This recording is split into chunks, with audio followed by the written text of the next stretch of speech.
Bonjour Jean-Paul Betbès. Bonjour. La réunion qui vient d'avoir lieu en Moldavie de la CPE, ou Communauté politique européenne, pouvez-vous nous en parler? Eh bien, cette réunion qui s'est tenue en Moldavie s'appelle Communauté politique européenne et d'une certaine manière, elle dit tout ce qu'elle est ou ce qu'elle veut être. C'est pour communauté, en réalité c'est un groupe qui se réunit et qui voudrait être et qui cherche à être une communauté. Communauté de quoi? Communauté de pensée. Et c'est là que là, la politique. Il ne s'agit pas d'économie, il s'agit de voir où cet ensemble hétérogène va aller. Hétérogène parce qu'il est européen, oui, 50 États se réunissent, 50 chefs d'État et de gouvernement se réunissent, qui sont évidemment différents, mais qui ont un point commun, c'est qu'ils ne sont pas russes. Autrement dit, cette CPE, cette communauté politique européenne, a un point commun, elle est proche de la Russie et peut-être qu'elle en a peur. Mais quelle en est réellement la composition? La composition de cette CPE, c'est un cœur qui est la zone euro, ensuite les pays de l'Union européenne qui ne sont pas dans la zone euro, ensuite les pays qui ont souhaité ou qui souhaitent rejoindre l'Union européenne, comme la Moldavie et l'Ukraine. La Moldavie et l'Ukraine viennent de dire cela, mais ensuite également il y a aussi le Royaume-Uni. Autrement dit, vous avez bien un ensemble du continent européen qui n'est pas la Russie et qui, d'une certaine manière, jouxte la Russie en se disant qu'est-ce que nous allons dire à la Russie et qu'est-ce que la Russie va faire par rapport à ce que nous allons lui dire. Donc c'est un signal à la Russie et à l'Europe, mais c'est une idée de Macron, mais c'était une idée de François Mitterrand à la chute du mur de Berlin. C'est fondamentalement un signal, c'est fondamentalement un outil politique.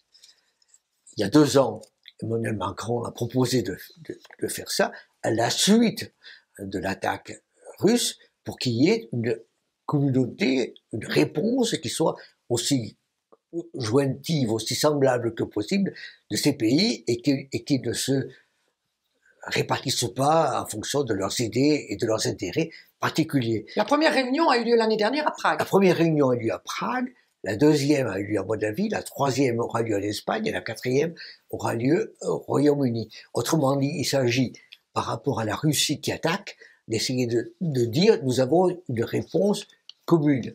Cette réponse commune et c'est nouveau et c'est très important, est à la fois une réponse politique extérieure, c'est-à-dire d'essayer d'avoir une politique extérieure commune aussi possible, aussi commune que possible, et de la sécurité et ensuite qu'il y a un aspect militaire. C'est sa sécurité. Autrement dit, nous voyons aujourd'hui à quel point l'Europe est dépendante, c'est vrai, des États-Unis pour ses armes, et qu'elle doit se développer avec ses propres armes, ses propres industries et ses propres armements, et tout ceci est extrêmement compliqué.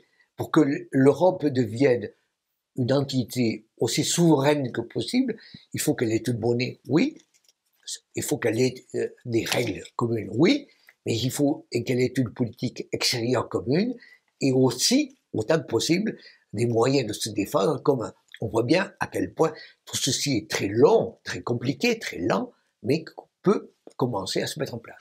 Et c'est bien ce qu'avait commencé à faire à l'époque François Mitterrand, quand après le mur de Berlin, il a eu tous le sentiment qu'il y avait un vide, et que ces pays qui étaient vidés, puisqu'ils n'étaient plus dans l'URSS, il fallait leur proposer quelque chose. À l'époque, ils voulaient tous rentrer dans l'Union européenne, mais c'était évidemment quelque chose de très lent. D'un point de vue économique, c'était trop rapide. Très compliqué. C'est pour ça que ça n'avait pas, à l'époque, marché. C'est très difficile de dire aux pays qui sont aujourd'hui sous pression militaire, joignez-nous, et ça prendra 5 ans ou 10 ans. Il faut évidemment trouver des façons d'aller plus vite. De les soutenir? De les soutenir et d'aller beaucoup plus vite. C'est-à-dire des façons nouvelles, d'intégration, d'envoyer des messages, d'envoyer des aides, des soutiens qui soient économiques, mais aussi militaires de plus en plus par rapport à ces pays, sans pour autant être entièrement chez eux, sans pour autant qu'ils soient entièrement chez nous. Nous sommes dans une situation intermédiaire qu'il faut absolument consolider. Merci Jean-Paul Betbès. Je vous invite à vous abonner, je vous invite à liker, je vous invite à en parler, je vous invite à faire des commentaires. Donc, je vous invite. Merci.